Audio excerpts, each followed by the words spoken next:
Hey, welcome back. Welcome to part 2 of 3D printing with Blender. So in part 1 we looked at file formats and what a mesh looks like in an OBJ file. So we're going to talk about parametric versus freeform and what's the difference. These are some background things you should know. Most of the bigger CAD programs and the smaller FreeCAD, that's totally free, uses parametric modeling. Parametric modeling is a little bit harder for beginners, and Blender does not use parametric modeling. It's more of an artistic modeler, people say. So we're going to talk about art versus design. Can it really be used to make 3D parts at specific sizes and values and not just something that's artsy? And how to set up Blender to do those things. So first, let's talk about parametric versus free.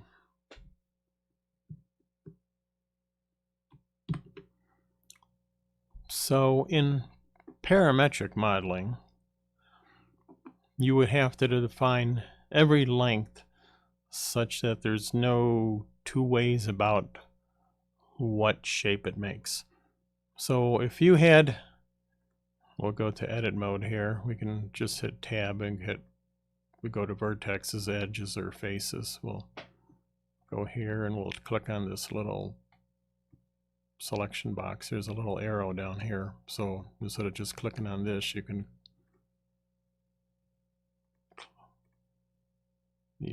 click on, should be able to click on that. Come on, what's going on? There we go. So that brings down a extra little menu. So this edge right here, okay, we can grab it and move it around.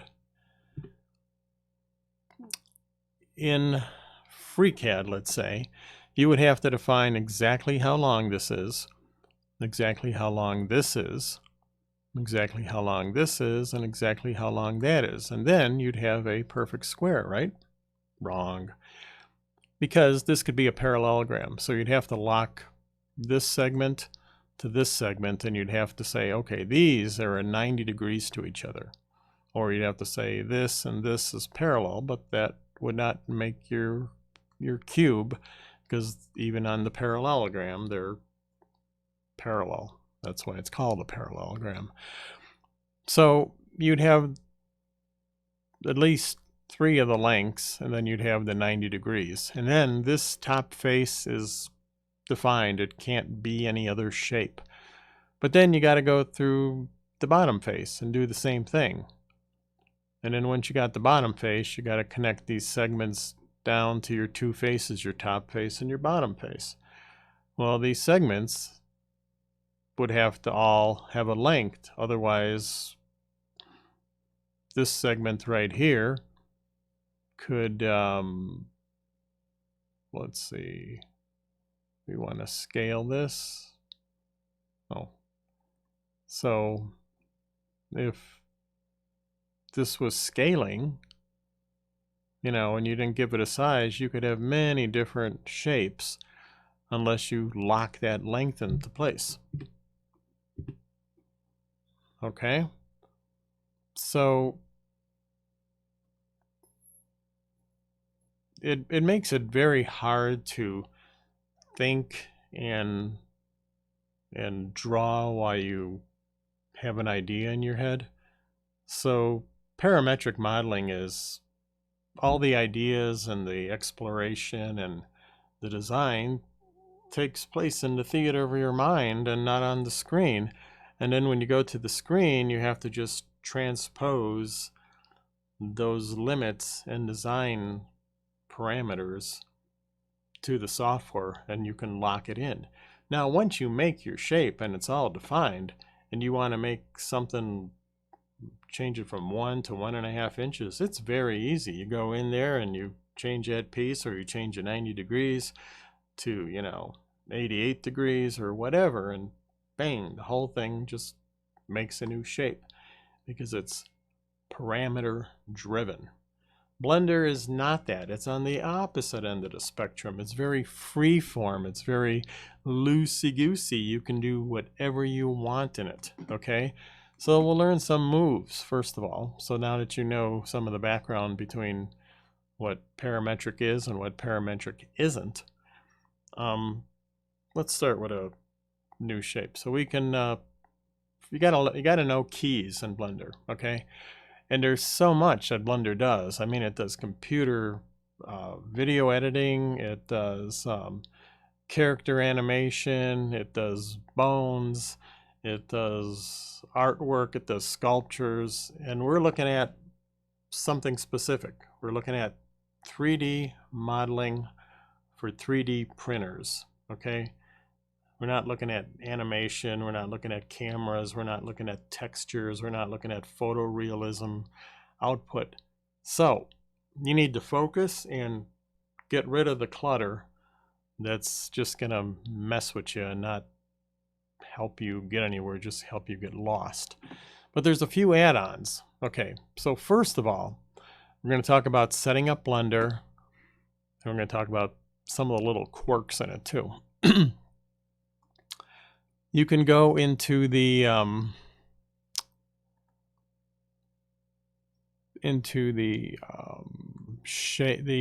settings here. I'm sorry, the units. The unit system is set to imperial. So let's look at metric first. If we go to metric, each of these squares, okay, these big squares from here to here become 1 meter. And you can look at this. This is your overlay. Or this is your overlay, I'm sorry. And this is what you can turn on the grid and the floor, and you can set your scale to, let's say, 1. Now that is 1 meter, okay? And you go down here, you can set your subdivisions to 5. Sometimes this works in things and sometimes it doesn't. Like I don't see any 5 subdivisions in here. There's 10, right? This is our grid. So I got 1, 2, 3, 4, 5. That's the center. 6, 7, 8, 9, 10. And I'm not sure why that is, but what's even worse, okay, here's what's worse. When you go to imperial, like inches, because we're in the United States, we don't want to work in feet. I don't. My printer is a 6 by 6.5 by 6.5, 7-inch bed, something like that. So I want to keep this in inches. And therefore, I want this to be scaled. If I scaled this to 1, I was kind of confused. Is it in meters? Is it in feet? Is it in inches? Well, I found out that it's in feet. Okay, so each one of these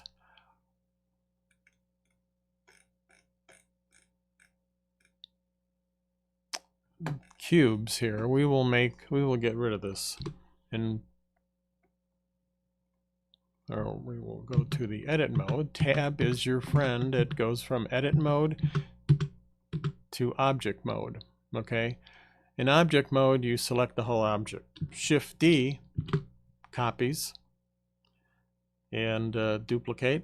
Shift D, you got another one. So when you click on this, you can hit the delete key and delete them, or you can click on this and you can hit the X and get a menu, more of a confirm.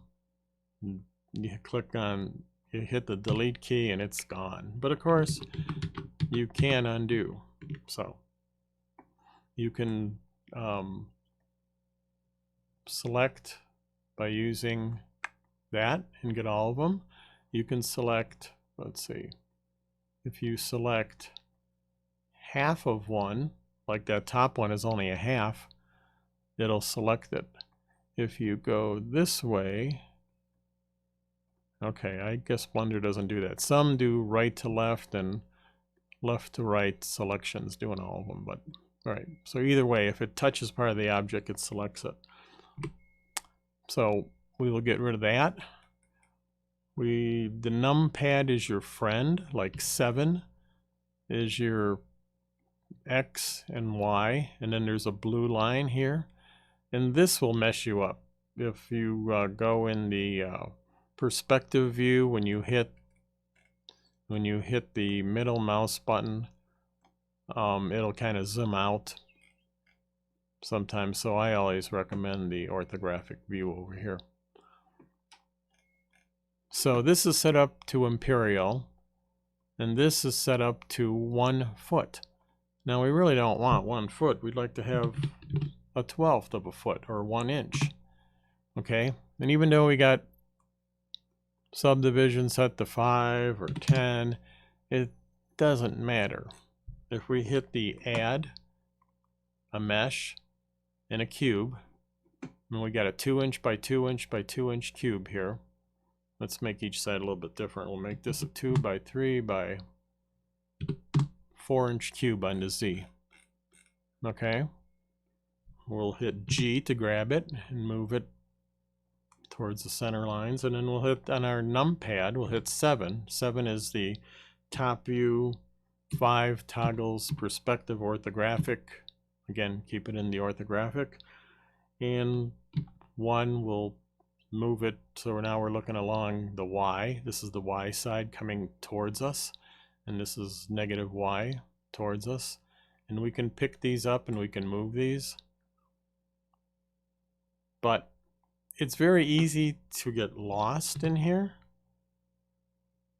And so what I recommend you do is I recommend that you go to Edit Preferences, and there's a lot of add-ons you can turn on, okay?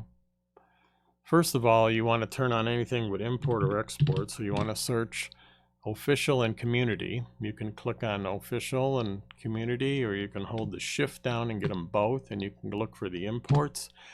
And just about anything that's going to have an import, like I got the DXFs enabled. STL is what you're going to want, so you can export STLs to your slicer. And I got OBJ and PLYs. Also, I got the interface set to 1.2 on the scaling of it, so you can see it a little bit easier. It defaults to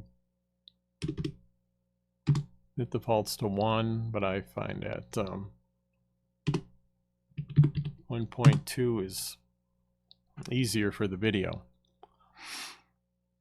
And then even though it's autosave, people say it doesn't autosave all the time, so I always do the save preferences. Then you can save this. Defaults, you can save this as your startup file. Okay. Now the other thing, when you start Blender, you have, I'm going to go to Shift A, you have a light source of a point, and Shift A, you have a camera. Okay. We don't need a camera. So this is your collection that you're going to see. You're going to see a camera, a cube, and a point light source. You can hide these with the eyeball, or what I recommend you do is select the camera with the left mouse, hit the delete. Go there, get the light, hit the delete, and take whatever you want here, and you can save the startup file. Okay, so now when you start Blender, when you start a brand new file, there is no close. So Blender's weird because of the user interface is weird. It's not Windows, it's not Linux, it's not Mac, it's Blender. And so what we got here is just, there's no way to close the file, because they figure, well, if you're going to close it, why would you close it? Only to open a new one. So let's make a new general file, and that's usually what we pick. We're not going to save it. And there it is. It looks the same, doesn't it? So you think that anything really happened? Yes. Something did happen. And by the way, I'm using the screencast keys as an add-on. There's a little tiny bug in that too, that you're going to have to go in your view and sometimes change your focal length or clipping, or typically changing one of these will cause this to reappear again. This can have the shadow, the background,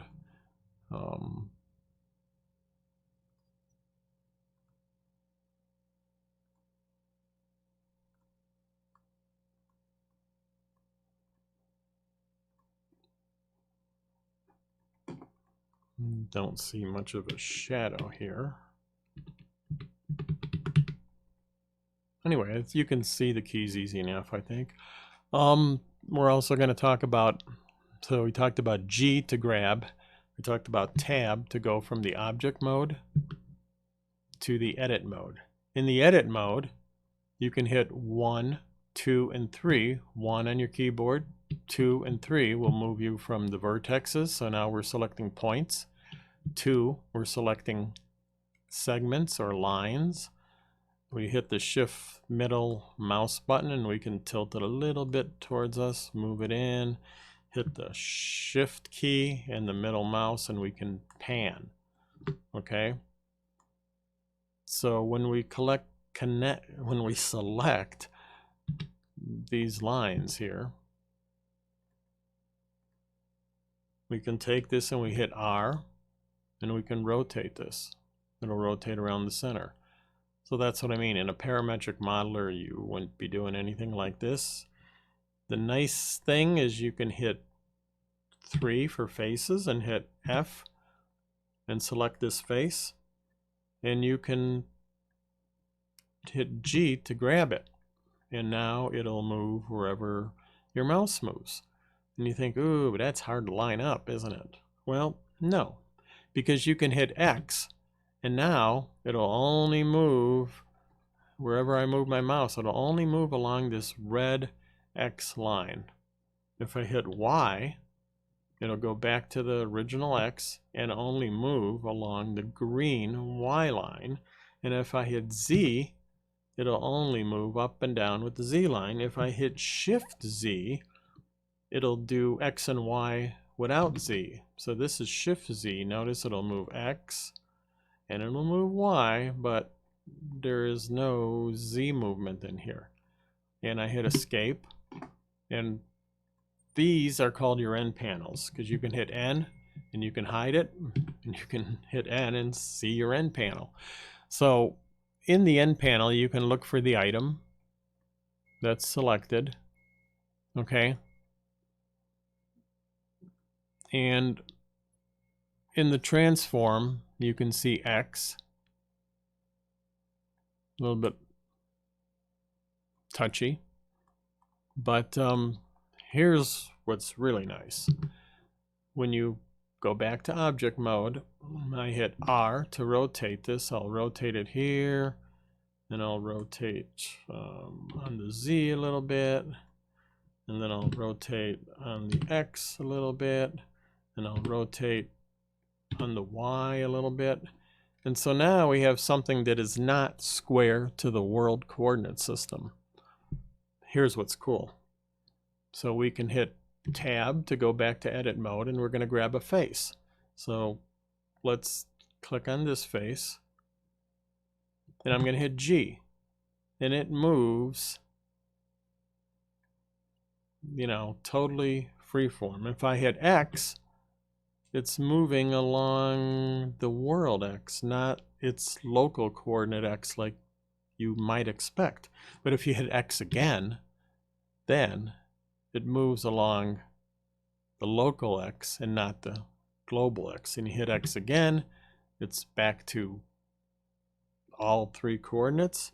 I hit Y, it moves on the global Y, hit Y again, and it moves on that Y. So that's really nice, I think. Then you hit Z, Z, and again, it's moving up and down on its local Z. You hit Z again, it's loose. I hit Z, and it's moving up and down on the world coordinate system Z. So great keys to remember. G to grab, okay, R to rotate, and all these things still apply. Okay, we can rotate on the X, we can rotate on the local X, we can rotate on the Y, on the local Y. See that? And Z, and Z. So we'll just give it a little twist. But what happens is you're going to be scrolling around and you're going to get lost pretty easily here. And so what I'd recommend that you do is that you put on the Edit, Preferences, Add-ons, then you go into Stored, turn on your Stored View. Okay, and if you don't know where to find this, you just open this little arrow down and you'll see this is in your View 3D, which is this View 3D right here. It's in your sidebar, which we call our end tab, right? So the sidebar is this with the ends, and it's under View, and it's under Stored Views. So we have to initialize it, and we should take this view just the way we have it and save it. So we'll call this like a ortho view. It's showing XYZ ortho.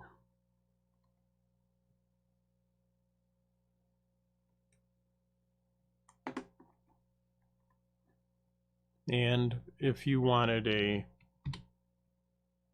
top view, you might pan this out to here, and you might make a new view. Save the current view as a, this is showing X and Y, and it's along the top.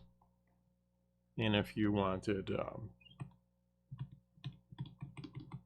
let's see, so that's a Y view, that's a side view.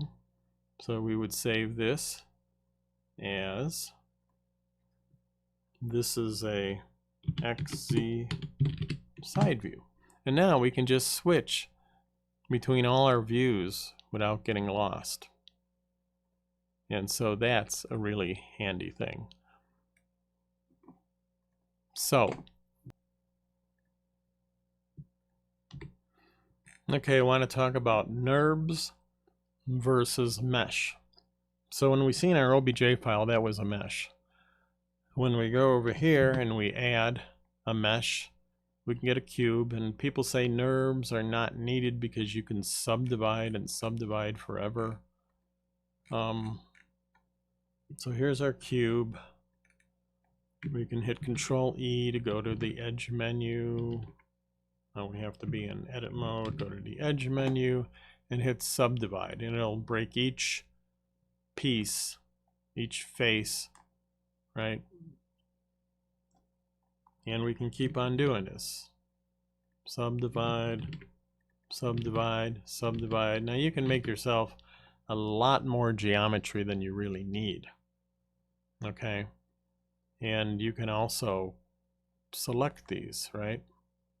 You can select that, hit G, and pull these up. But notice, you know, you got one object and you got 357 vertexes out of the 24,000. You got 600 edges and 300 faces. It's just, and triangles, right? Remember we talked about triangles. So that's just like way, you don't need that much to get the job done, right? You know, you can do crazy things. So what is a NURB then? Well, let's make a new file here, a general file, and let's get rid of our cube and add a surface NURB circle. So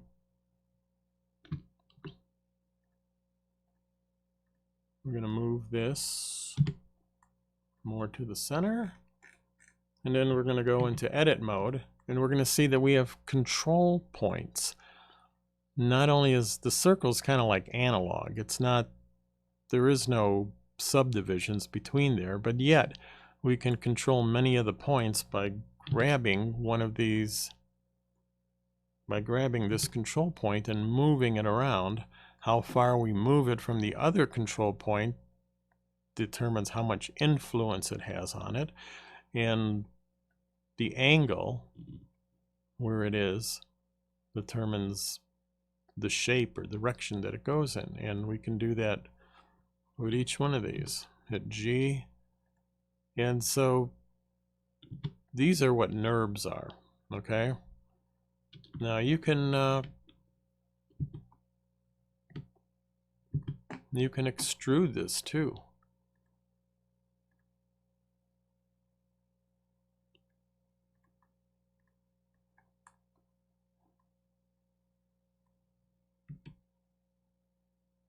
So you can move this along the Z, and it's still a surface. It has no thickness.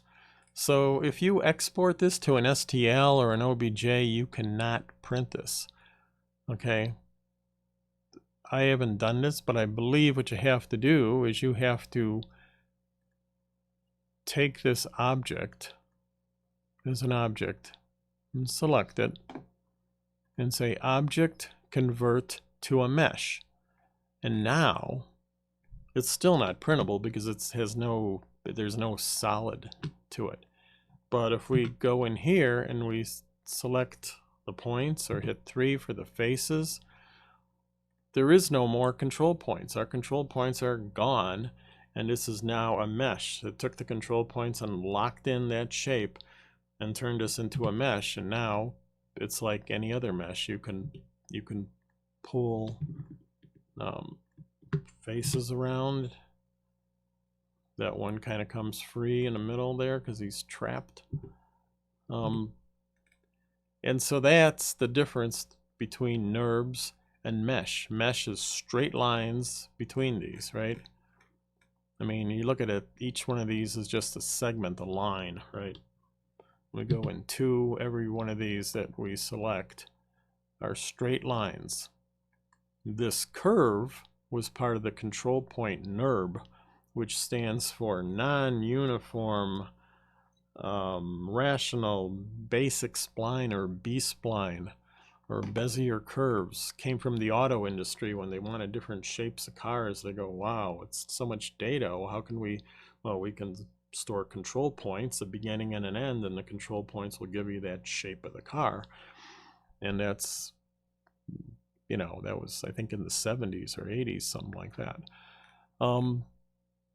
So NURBS is really neat to model with, but you have to get out of NURBS and go to mesh before you can load anything in your slicer and turn it into G-code. All right, give it a thumbs up and a like. Thanks for watching.